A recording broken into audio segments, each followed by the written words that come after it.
I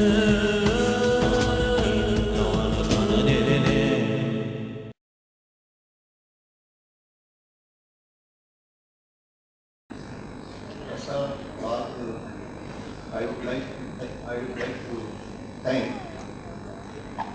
my sincere gratitude to Law Center 2 of Amity Law School for inviting me on this occasion. This is quite heartening to see young students sitting before me. I feel I am one of them. I have not grown up despite having 22 years in law practice. I am still a student of law.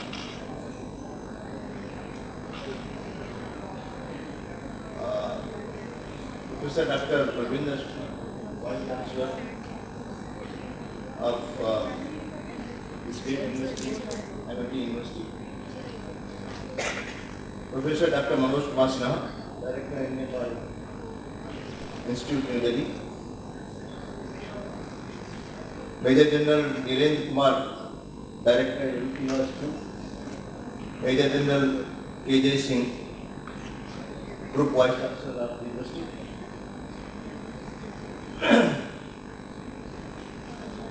Professor Varvinder Shukla has in fact outlined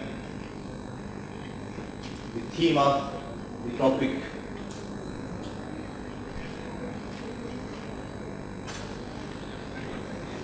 It's when we are discussing international law environment, there is no codified law as such. This is part of public international. International law has three dimensions. One dimension is that national laws have transboundary ramifications. Person brings something manufactured by some manufacturer of some other country, and suppose it has adverse effect on the person or environment of that country where it is brought. Then that person who has got affected, he has the right of legal remedies to sue that corporation or manufacturer going to that country where it has been manufactured. Secondly, a person committing some crime in another country. Suppose there are laws in US which says it is prohibited to bribe some officials of other country, and it comes to the knowledge of the authorities of US that a particular corporations or particular officials has bribed while obtaining some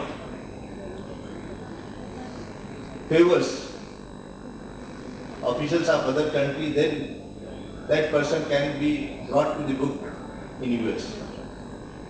Secondly, there is private international law, where two corporations or two individuals or transnational enters into agreement, and there is a dispute. How that dispute can be resolved? That dispute can be resolved by private international law, that's arbitration, or some other methods, mediation, etc. But when there is a dispute between two nations, that dispute has to be resolved under the aegis of public international. How public international law is defined? There is no codification of the public international law except that there are conventions. And on the basis of those conventions,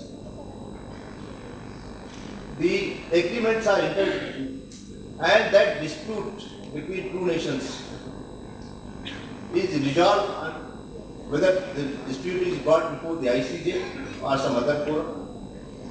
But these are three aspects of the international law which governs transnational boundaries having effect of some activities. Now, coming to the environmental law, there have been at least 1700 conventions since 1957. But to enforce the conventions, the nations have to legislate and devise the means in their respective countries which have signed those conventions. Because there is no mean to enforce those conventions.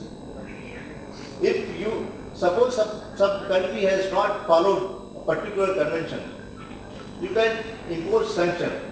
But if country goes on violating those conventions, you don't have any means to enforce that convention. But environment affects all of us. It is affecting every very universe existence of the universe. This earth, if you are going to poison this earth, I am sure your life is going to be poisonous. There have been thermal power stations.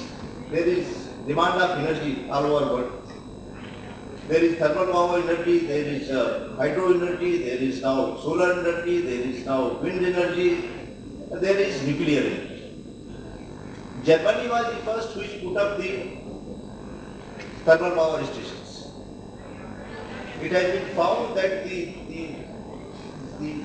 the smoke generated from the thermal power energy is so dangerous that it has cancerous effect, and now it is closing down those thermal power energy. We are after the thermal power energy. We are giving the coal mines to various entities to put up the energy, but there is a requirement of energy. So there has to be balance between the growing demand of the human mind and the preservation of the universe, nature and environment. That is called sustainable development. In 1992, under the UN Convention, there was a convention which was called the Convention on Sustainable Development. It is big thesis which has come out, and even act on that convention. But still that convention has not been imposed by many countries because of the domestic requirement of uplifting the lives of the people. So it's very innovative theme which you people have adopted for this discussion. Though there is not much case law, but it would be heartening to see that how you people debate and come to a definite conclusion. I give my sincere thanks and wish all of you best wishes for success. Thank you.